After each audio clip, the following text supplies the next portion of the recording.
Catholic hub ప్రేక్షకులకు యేసు నామములో శుభములు సమృద్ధిగా కలుగునుగాక. మనం ఇప్పుడు శ్రమల దినాలని, తపస్కాలం అని, లెంట్ సీజన్ అని ఈ లెంట్ సీజన్లో ఉన్నాం కదా. లెంట్ సీజన్ అంటే ఏంటి మనం ధ్యానించుకుందాం. నేను ధ్యానిస్తున్నప్పుడు ప్రభు మరి నాకు ఇచ్చిన కొన్ని రెవల్యూషన్స్ నేను మీతో పంచుకోవాలనుకుంటున్నాను. ముందుగా తపస్కాలం అంటే ఆధ్యాత్మిక వసంతకాలం. వసంతకాలంలో చెట్లు ఎలాగైతే పాత ఆకులన్నీ రాలిపోయి మరి కొత్త చిగుళ్ళు చిగిర్చి పూలు పూసి ఫలిస్తాయో మనం కూడా ఫలించేటటువంటి సమయం అన్నమాట. శరీర క్రియలన్నీ కూడా నశింపచేసి ఆత్మఫలములు ఫలించాలి. నేను దీన్ని ధ్యానిస్తున్నప్పుడు ముందు నాకు దేవుడు ఏమిచ్చారు తెలుసా? యెహోషువ 7:12 అక్కడ వాళ్ళు యెహోషువ ఒక 3000 మందిని పంపిస్తాడు హాయి పట్టణానికి జయించమని చెప్పి, పట్టుకోమని. అయితే హాయి పట్టణాన్ని జయించడానికి వెళ్ళిన వాళ్ళు ఆ హాయి పట్టణ ప్రజల చేతుల్లోనే వాళ్ళు చనిపోతారు. అప్పుడు యెహోషువ దేవుని ముందు సాగిలపడి దుమ్ము తల మీద పోసుకొని ఏడుస్తాడు. ఎందుకు ఇలా జరిగింది ప్రభా, మమ్మల్ని అక్కడే ఉంచినా బాగుండేది కదా. అప్పుడు ప్రభు చెప్తాడు, లే నువ్వు లే, శుద్ధి చేసుకోనండి, ప్రజలకి చెప్పు శుద్ధి చేసుకోమని. మరి శపింపబడిన వస్తువులు మీ దగ్గర ఉన్నప్పుడు నేను మీతో ఉండను, నేను మీతో లేకుండా ఉంటే మీకు జయం రాదు అని. శపింపబడిన వస్తువులు ఏంటంటే యెహోషువ 7లో మీరు చూస్తే అక్కడ ఆకాన్ అనే ఒక వ్యక్తి శపింపబడిన వస్తువులు కొన్ని, అంటే పట్టు వస్త్రాలు, వెండి బంగారాలు దొంగిలిస్తాడు. యెరికో పట్టణాన్ని యెహోషువ శపించిన తర్వాత మన దగ్గర కూడా శపించబడిన వస్తువులు లేకుండా మనం ఏం చేయాలంటే శుద్ధి చేసుకోవాలి. ఏ వస్తువులు శపించబడినవి?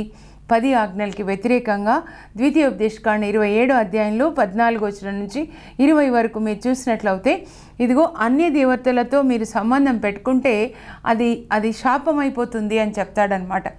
మన వివాహంలో అన్య దేవతలతో సంబంధం పెట్టుకోవడము, అలాగే మీరు ఇతరుల వస్తువులు దొంగిలించడము, అబద్ధాలు చెప్పడము, తల్లిదండ్రుల్ని అగౌరవపరచడము, మరి త్రాగడము, శపించడం అన్నమాట. దేవుడు శపిస్తాడు. మీరు చదవండి యెషయా 5:8 నుంచి 11 వరకు. ఇతరుల పొలాలని, ఇతరుల ఆస్తిని వాళ్ళు దొంగిలించుకున్న వాళ్ళు శాపగ్రస్తులని ఉంటుందన్నమాట. యెషయా 5:11లో త్రాగుబోతులు శాపగ్రస్తులని ఉంటుంది. మరి సిరాకు గ్రంథం 3:16లో తల్లిదండ్రులు అగౌరవపరిచేవాడు శాపగ్రస్తులని ఉంటుందన్నమాట. కనుక ఇవన్నీ మీ నుంచి తొలగించండి, శుద్ధి చేసుకునే కాలం. యెహోషువ 3:5లో చెప్తాడు, ఈరోజు మీరు మిమ్మల్ని శుద్ధి చేసుకుంటే రేపటి దినాన ఆ దేవుడు మీ జీవితంలో అద్భుతాలు చేస్తారు. ఈరోజు మీ అందరికీ ప్రభు చెప్తున్నారు, క్రీస్తునందు ప్రియమైన సోదరి సోదరులారా, ఈరోజు మిమ్మల్ని శుద్ధి చేసుకునండి.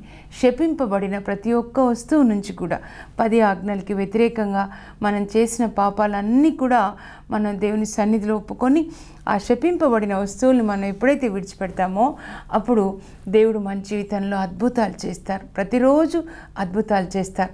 కనుకనే మత్తయి 5:8లో ఏం చెప్తున్నారంటే, హృదయ శుద్ధి కలవారు ధన్యులు, వారు దేవుని దర్శింతురు. మీరు హృదయ శుద్ధి చేసుకునండి. ఎందుకంటే దేవుడు నివసించేది హృదయంలోనే. ఆయన హృదయాన్ని చూస్తాడు. నరులు బాహ్యాన్ని చూస్తారు, కానీ నేను హృదయాన్ని చూస్తానని దేవుడు సమూయేలు ప్రవక్తతో చెప్తాడు. 1వ సమూయేలు గ్రంథం 16వ అధ్యాయంలో 8వ వచనంలో ఆయన చెప్తాడనమాట. కనుక హృదయంలో ఏమి ఉంది? దేవుని యొక్క ఆత్మ ఉందన్నమాట. దేవుడు ఉఫ్ఫని శ్వాస ఊదినప్పుడు మట్టిని తీసుకొని శరీరాన్ని చేశాడు. ఇది ఒక మట్టి కుండ. ఈ కుండలో దేవుడు ఉఫ్ఫని శ్వాస ఊది తన ఆత్మనుంచాడు. ఈ ఆత్మనే దేవుడు పెట్టిన దీపం అని సామెతలు 20:27లో చెప్తున్నారు. నరుని ఆత్మ యెహోవా పెట్టిన దీపము, అది మన అంతరంగాన్ని, హృదయాన్ని పరిశీలించి చూస్తుందని. అయితే ఈ 40 దినాల్లో ముందు మనం చేయవలసిన పని ఏంటంటే హృదయాన్ని శుద్ధి చేసుకోవడం. ఆ హృదయంలో ఏమి చెత్త ఉంది మనం ఒకసారి చూద్దామా? గలతీలకు రాసిన లేఖ 5వ అధ్యాయం 16వ వచనంలోనికి వెళ్దాం. అక్కడ ఏం చెప్తుందంటే, మీరు ఆత్మయందు జీవించండి. అంటే లైఫ్ ఇన్ ద స్పిరిట్ అన్నమాట. శరీరంలో మీరు జీవించొద్దు. శరీర వాంఛల్ని తృప్తిపరచుటకు మీరు చూపించే శ్రద్ధ మీరు మానివేయండి. ఎందుకంటే శరీరము కోరున్నది ఆత్మ కోరు దానికి విరుద్ధంగా ఉంటుంది, ఆత్మ కోరేది శరీరం కోరేదానికి విరుద్ధంగా ఉంటుంది. ఎందుకు? ఆత్మ దేవుని యొక్క శ్వాస అంటే కనుక ఎప్పుడు ఆత్మ దేవుణ్ణే కోరుకుంటుంది, దేవుని విషయాలు కోరుకుంటుంది. కానీ శరీరము మరి ఈ లోకాన్ని ఏది కోరుకుంటుందో అదే కోరుకుంటుంది అన్నమాట. సైతాను మన సెన్స్ ఆర్గన్స్ని యూజ్ చేసుకొని ఈ లోకంలో చూడు, వాళ్ళ ఇల్లు చూడు, వాళ్ళ కారు చూడు, ఆ అధికారం చూడు, నువ్వు ఆ అధికారం నీకు వస్తే బాగుంటుంది. ఎంతోమంది నేను చూస్తాను, ఏదో వద్దు అని అంటే రాజకీయాల్లోకి దిగి ఉన్న డబ్బంతా పోగొట్టుకుంటారు, పెద్ద వ్యాపారాన్ని పెట్టి అంతా పోగొట్టుకుంటారు. ఎన్నో ఆశలకి లోనై అప్పు బాధలకి వాళ్ళు గురి అయిపోయి చివరికి ఏం చేయాలో తెలియక మా జీవితం కన్ఫ్యూజన్ అని చెప్తారనమాట. కనుక ఇలా శరీర వాంఛల్ని తృప్తిపరిచే వాళ్ళు దేవుని రాజ్యంకు వారసులు కారు. కానీ మీరు ఆత్మలో జీవిస్తే ఆత్మ ఫలములు, ప్రేమ, ఆనందం, ఇవన్నీ కూడా దయ, మంచితనం మీరు ఫలిస్తారు అని చెప్తున్నారనమాట. కనుక ఈ తపస్సు కాలం ఏంటంటే ఆధ్యాత్మిక వసంతకాలం అన్నమాట. Lent is the season of spiritual spring season. Lent is the spiritual spring season. మన ఆత్మఫలములు ఫలించే కాలం అన్నమాట. అయితే ఈ శరీరం ఒక మట్టి కుండ, ఇందులో దేవుడు తన ఆత్మని మన శరీరంలో పెట్టారనమాట. ఒక బంగారు ఉంగరంలో వజ్రాన్ని ఎట్లా పెడతారో అలాగే ఈ బంగారు ఉంగరం అనేది మన శరీరం. ఇది కూడా ముఖ్యమైనది, దేవుని ఆత్మని మోస్తుంది కాబట్టి. వజ్రం అనేది మన యొక్క ఆత్మ అన్నమాట. అందుకే యేసు ప్రభు మనల్ని తన చేతి ఉంగరంలాగా పెట్టుకుంటాడంట.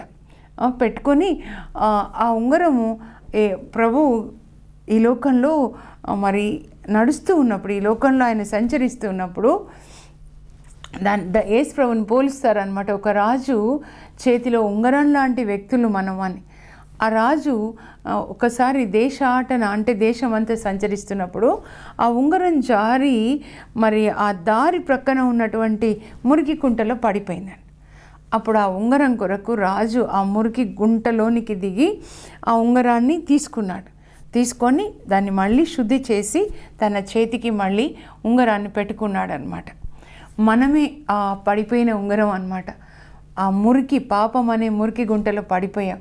కనుక యేసు ప్రభు పరలోకం నుంచి మన కొరకు దిగి వచ్చి ఈ పాపం అనే మురికి లోకంలో మన కొరకు ఆయన సిలువలో మరణించి మనల్ని శుద్ధి చేసి మళ్ళీ తన చేతికి అంగుళీయంలాగా వాడుకుంటాడనమాట.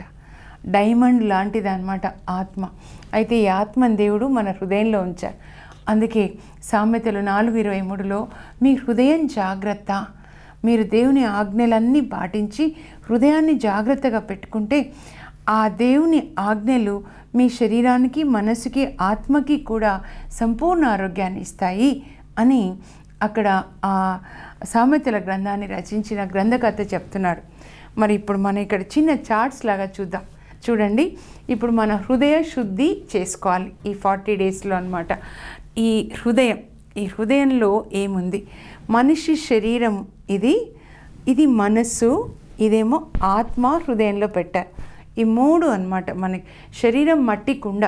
యోహాన్ 6:63 ప్రకారం శరీరం నిష్ప్రయోజనం, జీవం నిచ్చినది ఆత్మయే.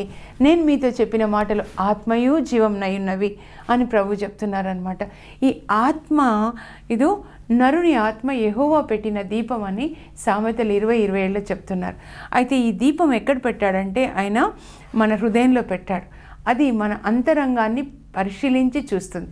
శరీరము బాహ్య పురుషుడవుతే ఈ ఆత్మ అంతరంగ పురుషుడు. ఈ అంతరంగ పురుషుడు హృదయం అన్నమాట. ఇందులో ఏది ఉందో ఈ దీపం వెలుగులో తెలిసిపోతుంది. అందుకే మీరు ఒక్కరే కూర్చొని దేవుని సన్నిధిలో గడపాలి. నిర్గమకాండ 24:18లో మోషే ఒక్కడే దేవుని సన్నిధిలో సినాయి పర్వతం మీద 40 దినాలు 40 రాత్రులు గడుపుతాడనమాట. దేవుడు ఆయనతో మాట్లాడతాడు. దేవుని మహిమ ఆయన పొందుతాడు ఛార్జింగ్ లాగా. మన ఆత్మ కూడా ఇప్పుడు పరిశుద్ధ ఆత్మతో ఛార్జ్ చేసుకొని దేవుని మహిమని పొంది దేవుని కొరకు గొప్ప కార్యాలు మనం సాధించాలన్నమాట. దేవుని సన్నిధిలో మోషే ఎంతో సంతోషంగా, ఆకలి కూడా లేదు శరీరానికి అన్నమాట. మన ఆ దేవుని సన్నిధిలో ఉన్నప్పుడు ఈ ఆకలి ఇవన్నీ మనకు ఉండవు. బలవంతంగా ఉపవాసం చేసే అవసరం లేదు. నేను మొదటిసారి దేవుని సన్నిధిలో ఉన్నప్పుడు దేవుడు నాకు కల్వరి తన దర్శనాన్ని చూపించాడు. ఎలా మన కొరకు సిలువలో రక్తం చిందాడు, పరలోకాన్ని చూపించాడు. అప్పుడు నా శరీరం గురించిన ధ్యాస కూడా నాకు లేదు. 1 వీక్లో ఆకలి కూడా వేయలేదన్నమాట. కనుక మనం దేవుని ఆత్మతో నింపబడినప్పుడు శరీరానికి సంబంధించిన ఆకలి ఉండదు. బలవంతంగా అన్నం తినకుండా ఉండడం కాదు ఉపవాసం అంటే, దేవుని సన్నిధిలో వసించుట అన్నమాట, దేవుని మహిమని పొందడం అన్నమాట. అందుకే 16వ కీర్తన 11లో దావీదు అంటాడు, there is Joy in your presence. దేవుని సన్నిధిలో ఎంతో ఆనందం ఉంటుందన్నమాట. తప్పిపోయిన కుమారుడు చూడండి, లూకా 15:20లో ఆయన తండ్రి దగ్గరికి తిరిగి వచ్చినప్పుడు తండ్రే వచ్చి ఆయనని కౌగిలించుకుంటాడు. కుమారుడు పశ్చాత్తాపడతాడు, నాన్న నేను నీకు దేవునికి వ్యతిరేకంగా పాపం చేశాను, నన్ను మన్నించు, పశ్చాత్తాపడతాడు. తండ్రి ఆయనని కౌగిలించుకుంటాడు, సేవకులను పిలుస్తాడు, నా కుమారుడి మురికి బట్టలు తీసి కొత్త బట్టలు రాయల్ డ్రెస్ వేయండి అని చెప్పేసి, రాయల్ రోబ్స్ అన్నమాట, రాజవస్త్రాలు, రాజులు వేసుకునే వస్త్రాలు. మనంత రాజరికపు గురుకులం 1 Peter 2:9లో చెప్తున్నారు. దేవుడు తన నీతి వస్త్రాలు, మహిమ వస్త్రాలతో మనల్ని కప్పుతాడు. పాపపు వస్త్రాలు తీసేసి తండ్రి తన ఉంగరాన్ని తీసి కుమారుడికి పెడతాడు. ఉంగరం అంటే అధికారం అన్నమాట. నా నామంలో మీరు దయ్యాల్ని వెళ్ళగొడతారు. మార్కు 16:17లో మీరు అన్య భాషల్లో మాట్లాడతారు. రీకమమ షకలీకరక కిరమర షకరకరాలందరికరు లికమర. అలాగే పాములను ఎత్తి పట్టుకొని కాళ్ళ క్రింద మీరు నలగొడతారు. మీరు రోగుల మీద హస్తాలు ఉంచితే వాళ్ళకి స్వస్థత కలుగుతుంది. దేవుడు అధికారాన్ని ఇచ్చి, ఇదిగో పాదరక్షలు తొడగండి అంటే సువార్త బోధించే పాదరక్షలు అన్నమాట. ఎఫెసీ 6:12-18 వరకు చూస్తే ఆయన మన ఆత్మకి వేసుకునేటటువంటి కవచాన్ని గురించి చెప్తాడు పౌలు అన్నమాట, సువార్త బోధించడానికి. ఇదంతా ఆ తండ్రి నీ కుమారుడు కౌగిలించుకుంటే తండ్రికి ఎంత ఆనందం, విందు చేసుకుంటాడు. విందు చేయండి, నా కుమారుడు వచ్చాడు. అప్పుడు కుమారునికి ఎంత ఆనందం తండ్రి సన్నిధిలో. పసిబిడ్డ పాలు తాగుతుంటే వాళ్ళ అమ్మ ఒడిలో ఎంత సంతోషపడతాడు. తల్లిగా నేను అనుభవించాను ఆనందం. పిల్లలు పాలు తాగుతున్నప్పుడు తల్లి ఆనందం అన్నమాట, అనుభూతి నేను పొందాను. వాళ్ళ చేతులు కాళ్ళు ఆనందంతో ఇలా ఇలా కదుపుతూ ఉంటారన్నమాట. అది ఆ ఆనందం పొందే దినాలు ఈ 40 దినాలు దేవుని సన్నిధిలో దేవుని మహిమను చూస్తూ దేవుని మహిమను పొందుతూ ఆనందించే దినాలు, కానీ ఏదేదో ఆచారాల దినాలు కాదు. మీరు దయచేసి దాంట్లోంచి బయటికి రావాలి అని ప్రభు నాతో చెప్పారు. అందుకే నేను మీతో చెప్తున్నాను, తండ్రి సన్నిధిలో మీరెందుకు, మీ చిన్న బిడ్డలు మీ సన్నిధిలో ఎలా ఆనందిస్తారో మీరు అలా దేవుని సన్నిధిలో ఆనందించాలి. అలాగే మన లోపల ఈ సంవత్సరం అంతా కూడా దేవునికి దూరంగా పోయినట్లు తప్పిపోయిన కుమారునిలాగా ఈ లోక శక్తులు మనలో వస్తే వాటన్నిటినీ పరిశుద్ధాత్మ సహాయంతో మనం బయటికి పంపించాలి. గలతి 5:19-21 శరీర కార్యములు ఏవనా అని చెప్తున్నాడు. ఎందుకంటే ఈ కార్యాలు మనలో పని చేయకూడదు. అంధకార శక్తులు మన కళ్ళలో నుంచి నాలుక ద్వారా చెవుల ద్వారా పాపం మాట్లాడినప్పుడు సైతానికి సంబంధించిన శక్తులు మన హృదయంలోనికి వెళ్తే ఆ శక్తులు మనల్ని చీకటిలో ఈ దీపం చుట్టూ మలినం ఉన్నట్లుగా మలినం చేరుకుంటుందన్నమాట. ఆ మలినాన్ని మనం శుద్ధి చేసుకోవాలి. ఏవనా శరీర కార్యములు ఏవనా చూడండి, జారత్వం, ఫార్నికేషన్ అని అంటారు. అంటే వివాహానికి ముందే తప్పు చేయడం అన్నమాట. అయితే తప్పు శరీరంతో, పాత నిబంధన ప్రకారము వ్యభిచారము శరీరంతో చేస్తేనే తప్పు. కానీ యేసు ప్రభు అంటాడు మత్తయి 5:28లో, మరి కామెచ్చతో పరస్త్రీని పరికించు ప్రతి వ్యక్తి ఆమెతో మనస్సున వ్యభిచరించినట్లే. మత్తయి 5:28.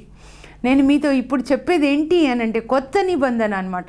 పాత నిబంధన మోషే 10 ఆజ్ఞలు, కొత్త నిబంధన యేసు ప్రభు సియోను కొండ మీద చేసిన ప్రసంగం మత్తయి 5, 6, 7 అధ్యాయాలు అన్నమాట. పాత నిబంధన ఒక స్త్రీ పురుషులు శరీరంతో చేస్తే అది పాపం అంటారు. ఫార్నికేషన్ ప్రీ మ్యారిటల్ సెక్స్ అంటే బిఫోర్ మ్యారేజ్ అన్నమాట. కళ్ళతో ఒక అమ్మాయిని అబ్బాయిని ఆ కామపు చూపులు చూస్తే పాపం అని మన టీవీలో చూస్తామా ఏదైనా కళ్ళతో, అది మనసులో జరుగుతూ ఉంటుంది అన్నమాట. ఆ అమ్మాయి స్థానంలో మనల్ని ఊహించుకుంటాం, అబ్బాయి స్థానంలో మనల్ని ఊహించుకుంటాం. ఈ జారత్వం మన నుంచి వెళ్ళిపోవాలి. ఆ జారత్వపు స్పిరిట్ ఉన్నవాళ్ళు ఎప్పుడు అలాంటి సినిమాలు చూడడానికి ఇష్టపడుతూ ఉంటారు.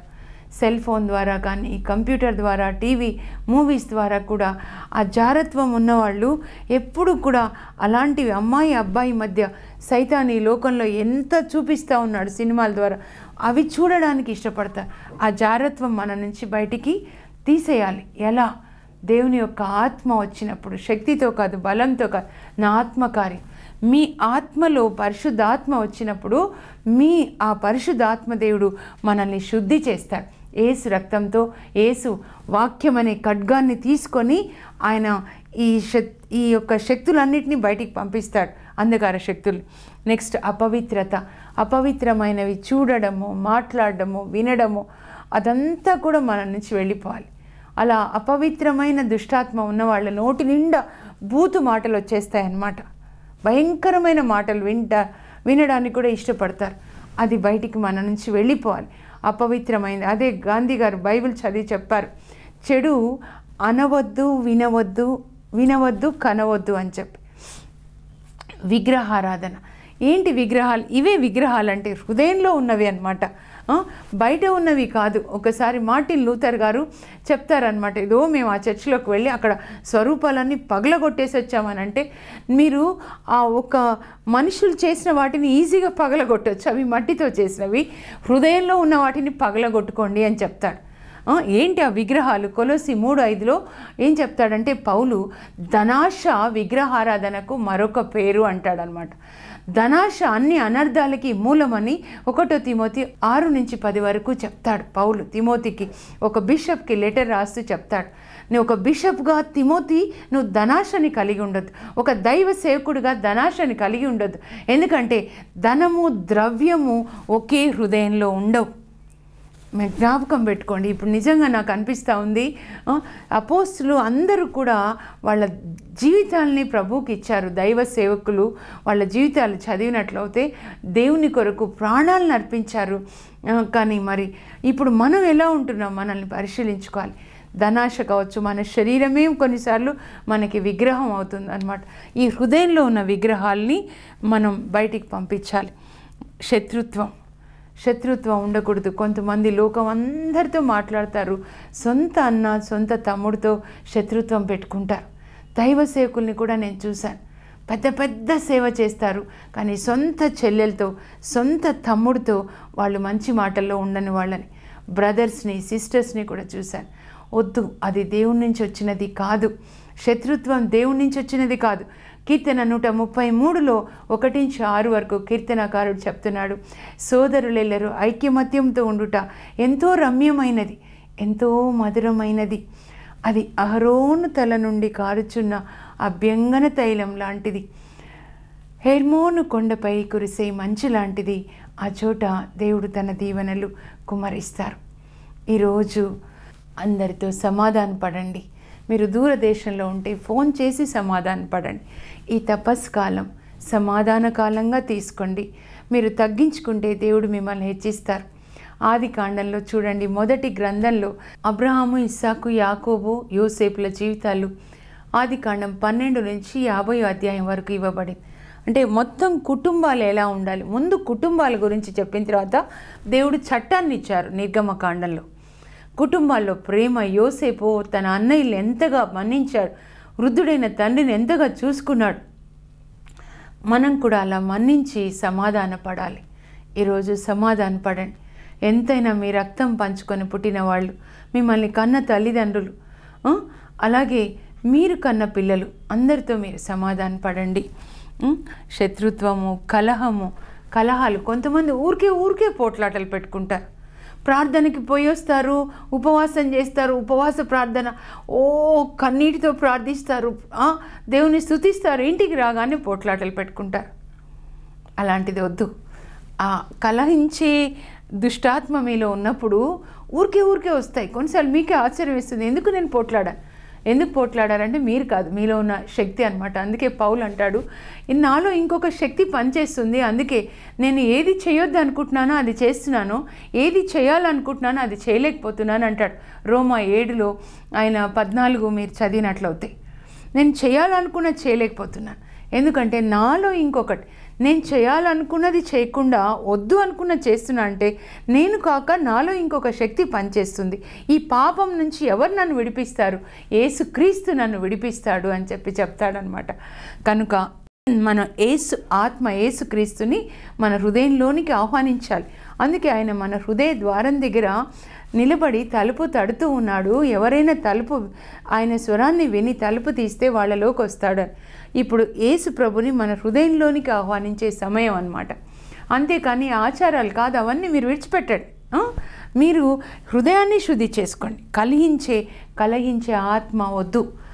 నీళ్లు పట్టుకోవడానికి వెళ్తారు, ట్యాప్ దగ్గర చర్చికి వస్తారు, వాక్యం వింటూ పక్కన వాళ్ళతో పోట్లాడి పెట్టుకుంటారు. ఎన్నిసార్లు చూస్తారు? అరే అంత కూడా మీరు ఓర్చుకోకపోతే ఎలాగమ్మా? అలాగే నెక్స్ట్ అసూయ ఎముకలలో పుట్టిన కుళ్ళు అని చెప్తారు. అసూయ కుళ్ళు ఎముకల్లో పుట్టినటువంటి క్యాన్సర్ గడ్డ అని చెప్తారు అనమాట సామెతలు 14:20లో. కనుక అసూయ వద్దు.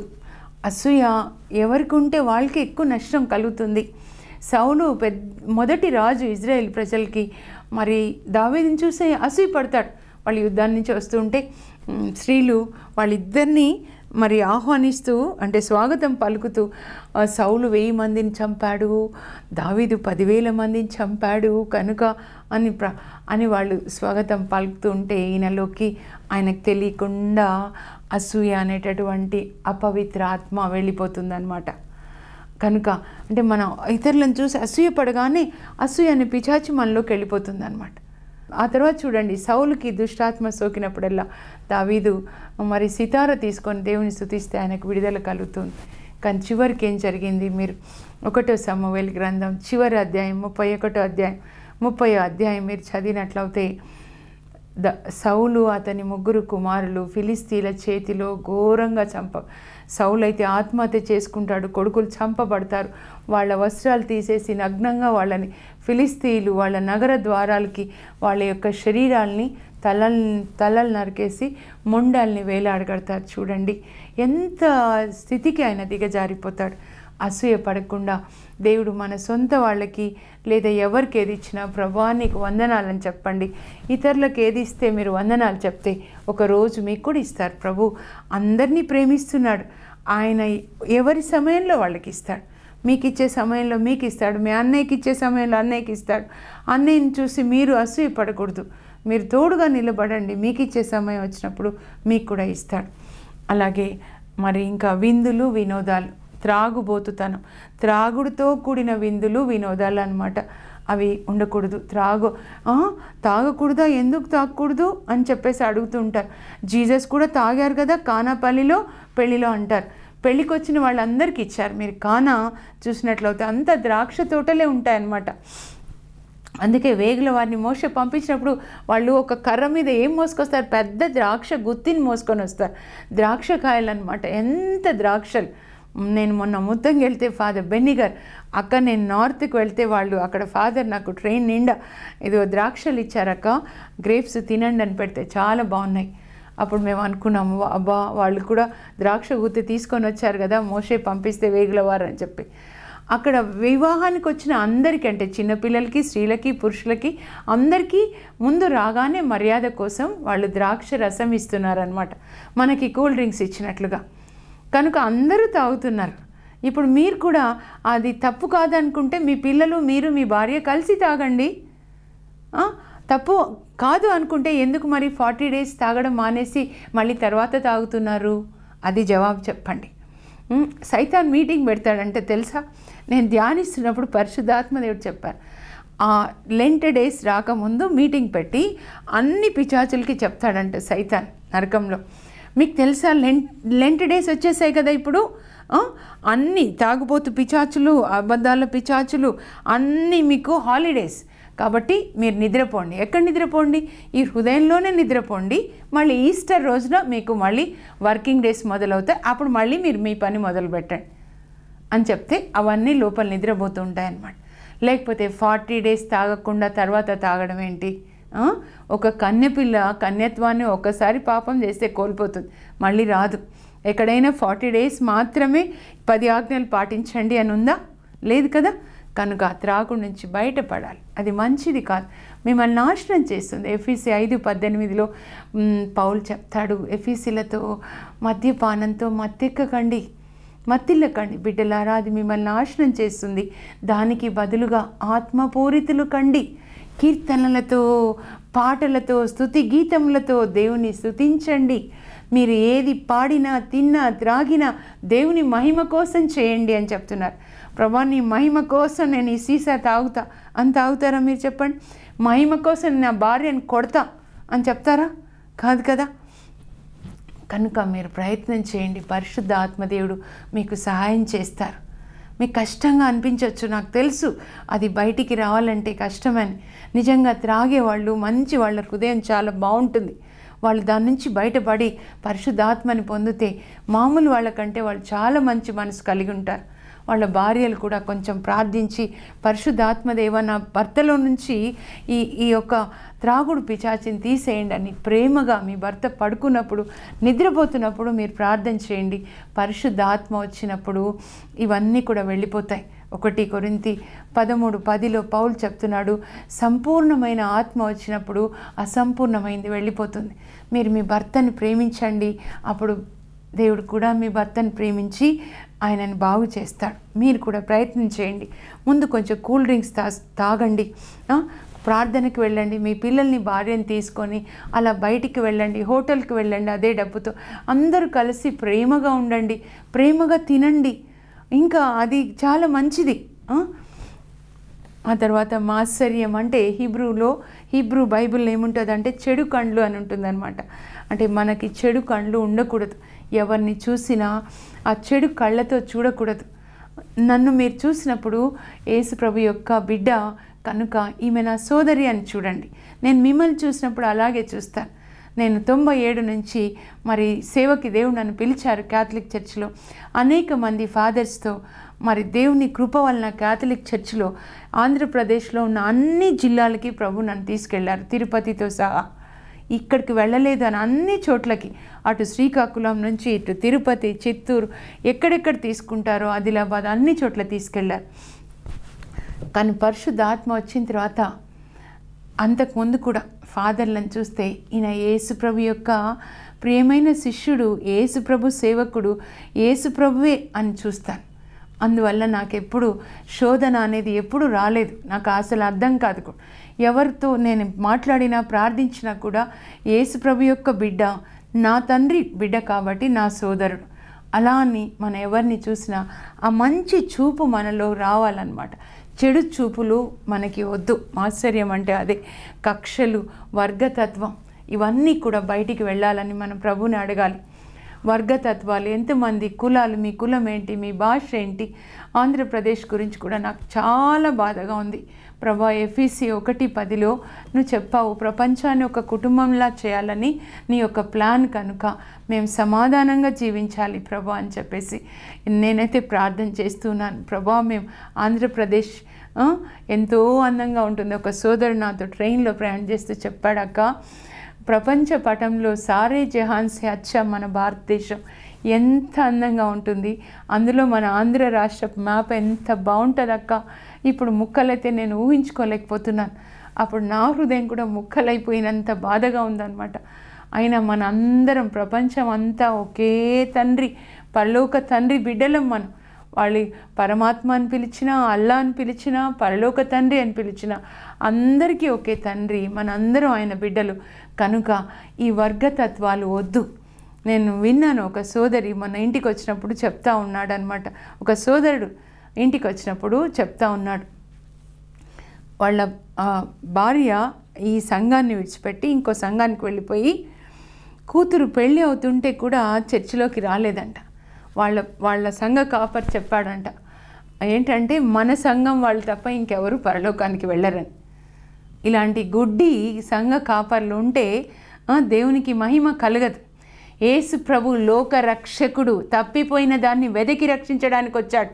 అందరినీ ప్రేమించడం నేర్చుకోనండి. మహమ్మదీయులైన హైందవులైన అందరూ యేసు ప్రభు బిడ్డలే. అందరి కొరకు ఆయన సిలువలో మరణించాడు.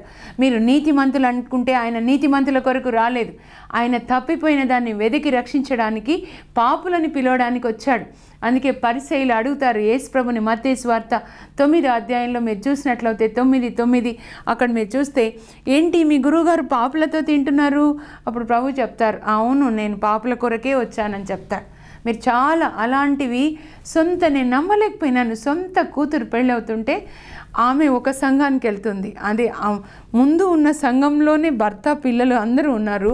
ఇంకొక సంఘానికి వెళ్ళడం ప్రారంభించగానే సంఘ కాపరి చెప్పాడంట, ఇంకా మీరు ఇంతవరకు ఉన్న సంఘానికి వెళ్తే నరకానికి వెళ్తారని చెప్పి. అందుకని కూతురు పెళ్ళి అవుతుంటే కూడా చర్చి బయటే ఉందంట. నిజంగా అంటే ఆమె వెళ్తూ ఉంది ఒక సంఘానికి, భర్త ఒక సంఘానికి, పిల్లలు ఒక సంఘానికి. ఏమా ఒక చోట ఉంటే ఏ సంఘం పరలోకానికి వెళ్తుందని ప్రభు చెప్పలా. సంఘానికి కాదు ఆయన తీర్పిచ్చేది, వ్యక్తికి తీర్పిస్తాడు. పర్సనల్ జడ్జిమెంట్ అవుతుంది. మీరు మీ ఆత్మ దేవుని ఆత్మతో ఉందా లేదా అనేది ముఖ్యం, కానీ ఇవి ముఖ్యం కాదు. కనుక డివిజన్స్ అనేది దయచేసి వద్దు. మీరు ఏ సంఘంలోనో ఒక సంఘంలో ఉండాలి, కానీ యేసుప్రభు ప్రేమను గురించి చెప్పండి. చెప్పేవాళ్ళకి చెప్తున్నాను, మీకు యేసుప్రభు అభిషేకాన్ని ఇచ్చింది ఇంకొక సంఘాన్ని క్రిటిసైజ్ చేయడానికి కాదు, వాళ్ళు విగ్రహారాధకులు వీళ్ళు విగ్రహారాధకులు అని చెప్పడానికి కాదు. మీరు యేసుప్రభు సిలువలో మరణించాడు, ఆయన నమ్ముకుంటే మీకు రక్షణ వస్తుందని చెప్పండి. అంతేకాని మీరు పోడియం దగ్గర నిలబడి అందరికి వచ్చిన వాళ్ళకి ఆ సంఘం అలాంటిది ఈ సంఘం అలాంటిదని దయచేసి ఇప్పటి నుంచైనా చెప్పడం మానేసేయండి. కక్షలు, ఆ తర్వాత స్వార్థం ఉన్న వాళ్ళే ఇలా చెప్తారు. స్వార్థం ఏంటంటే దశమ భాగాలు మాకు రావాలంటే ఇతరుల సంఘాలని క్రిటిసైజ్ చేయాలి. ఈ స్వార్థం ఎవరికి వద్దు, ఇంట్లో కూడా వద్దు. మీరు ఒక భర్తగా మీ భార్య పిల్లలు ఎలా ఉన్నారు, ఒక తల్లిగా నేను చెప్తున్నాను, మా అమ్మ దగ్గర నేను నేర్చుకున్నాను. అందరికీ కూడా అమ్మ అందరం తిన్న తర్వాత 6 పిల్లలు ముందు మా నాన్నకు పెడుతుంది వేడివేడిగా. మేమందరం తిన్న తర్వాత తినేది అన్ని విషయాలు. క్రిస్మస్కి బట్టలు ఎప్పుడు కొనుక్కోలేదు, ఎందుకంటే మాకు కొనేసరికి డబ్బు సరిపోయేదన్నమాట. అలా ఎంతో త్యాగం చేసి తన కోరికలన్నీ చంపుకొని ఒక ఊరిలో పుట్టిన మమ్మల్ని హైదరాబాదులో పెద్ద చదువులు చదివించి మా కొరకు ఎంతో వేకోనే లేచి 3 గంటలకి దేవుని సన్నిధిలో ప్రార్థించేది మా తల్లి. అందువల్ల నేను మా చెల్లెలు కూడా ఇప్పుడు దేవుని యొక్క సేవ చేస్తున్నాం. అందరూ 6 పిల్లలు, 3 అన్నయ్యలు, అక్క, నేను, చెల్లి, అందరం కూడా మరి అన్నీ మంచిగా ఉన్నాయి. మాకేది వీ డోంట్ ల్యాక్ ఎనీథింగ్. పెద్ద పెద్ద ఆస్తులు లేకపోయినా కూడా ఒక నీతి మార్గం, దైవ భీతిని కలిగి దేవుని యొక్క మార్గంలో నడిచే కృపని దేవుడు మాకు మా తల్లి ప్రార్థన ద్వారా ఇచ్చారు. ఆయన కృపని యేసుప్రభు ప్రార్థన బట్టి ఇచ్చారు. కనుక మనం ఈ స్వార్థాన్ని విడిచిపెడదాం. ఇతరులకి సేవ చేస్తూ సహాయం చేస్తూ ఉంటే స్వార్థం నుంచి బయటపడతాం. ఇప్పుడు ఇవన్నీ బయటపడిన తర్వాత ఎలా పరిశుద్ధాత్మ వచ్చి బయటికి పంపించి మనల్ని ఎలా ఆత్మఫలములతో నింపుతాడో చూద్దాం. ఎంతైంది కార్తీక్?